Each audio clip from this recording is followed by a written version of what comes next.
I fell because my hands was in my pocket, my glasses smashed in my face, cracked my head, unconscious, but I'm okay. Thank you. Hey! And what I want to ask is, I've just asked for the sergeant there, and I'm not being asked to speak and say, well, I asked, could I say it?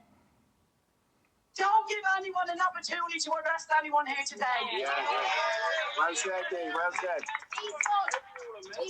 These people are infringing on the people's constitutional right of Article 40. All remember this. Point 6. To peacefully assemble without arms. Yeah. That's your constitutional protection right. And you are being hindered here today because you're not stopping anything because they already have the roads closed off. You haven't got the roads closed off. They have. Now what's happened with the Lewis today? The Lewis was never impeded for anyone to travel in and out of the city the past 5 days. And I'm a witness of that because I come in and out on it every day to stand with the truckers, the hauliers, the farmers, and stand up with all the Irish people that was here on these streets. Yeah! Like I've always done. Whether we were called fascists, tinfoil hats, conspiracy theorists, we stuck it out to save lives. Well, let me tell you something, people, what's happening here today. I've asked the sergeant to do what they're supposed to do. And I was told they'll take the directions from their boss. As they do. Like they did. Like they did at 4 o'clock. Like they did at 4 o'clock this morning. We're not bosses. We paid them. When there was an unlawful directions given to the truckers, the hauliers and the farmers. Unlawful directions given to them. Yes, if you're impeding the road, you can be given a traffic ticket and so on and so forward. But what they did to impede their freedom of their constitutional right to exercise their constitutional right to peaceful assembly, no matter where it is. But what I'd like to say is that the solicitor and barrister, loads of them online, telling everybody their rights on this stance that we want that government to. Do we want to do? What do we want to do?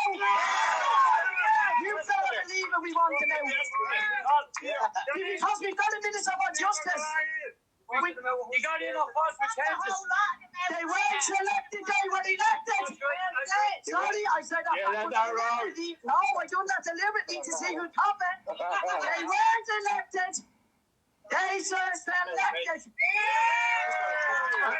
Every single one of them. And then you get them coming here on the truckers, riding off the tails of the truckers, trying to up their political careers. And they're the ones that actually voted for what we're fighting against. Yeah. Every one of them voted for it. Now, I know many of these people in the yellow jackets are belonging to farmers. Yeah. I know they belong to farmers, or many of their families, they come from farms, and their fathers and their grandparents own farms. They're not Irish. And I've heard in Cork, 400 Garda went sick the other day.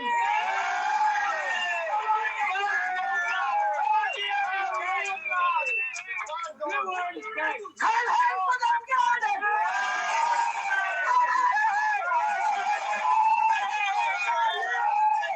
They had some bombs.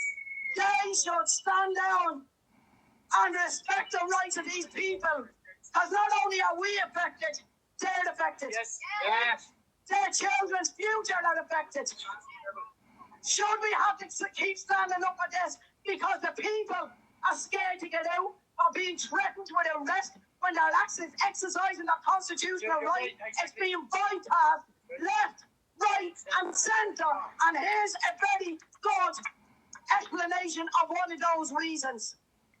We had an infiltrator come in here the other night looking to infiltrate and cause trouble because the protest was too peaceful. Yes. It was way too... How dare you be peaceful? How dare you? He's something. You were too peaceful and you upset him. Yes. And what did they do? Now, I'm not saying the Garda sent him in. They were sent him from the top boys and girls. From the top.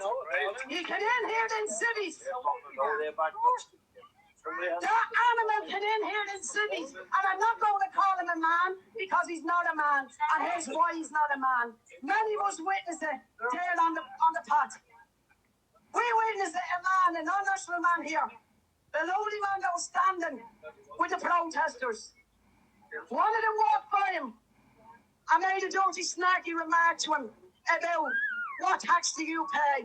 What fuel do you use? And he answered him back, I pay tax on everything. And along came his colleague behind him in his cities, took him by the front of the throat and pushed him backwards where his shoulder and the back of his head crept off the ground. Garda walked over to him, didn't even take his name and address, and we were all wondering why. He was a copper. He was one of them. Because he's a high-ranking Garda. Yes. I don't believe it. A high-ranking Garda. Everyone had his face all over social media. Find him for me. Find his abuser that was allowed to walk away.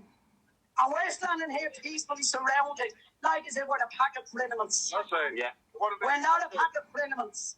And I want to ask all you decent, peaceful people that's assembling here and exercising, and I'm going to keep saying it, you're Article 40.6 to peacefully assemble. Nobody wants to be dragged. I'm sorry, people are saying that's too easy. Nobody wants to be dragged to a Garda station. Nobody wants to be, especially at my age, strip searched in a Garda station.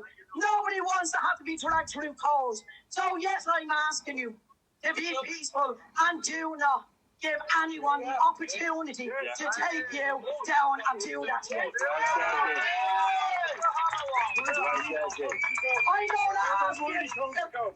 I'm going to ask you in front of them. Are we peacefully assembling? Yes. I can't hear you. Yes. I still can't hear you. You hear that, Garda? This is a peacefully assembled. There is not going to be. Here's the motorbikes. Here's the motorbikes.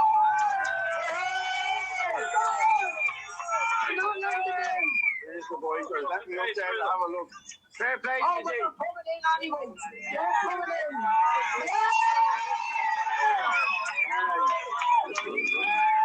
There they are. There's the bikers. Some of them are getting in, some of them are small. They blocked them on the edge. It seems they blocked them all on the N42. There's the guards running over, look. The queue in the back. There's the bikers and the boys. Go, stay here. No, stay here. Stay where we are. Hold your ground, boys. Hold your ground.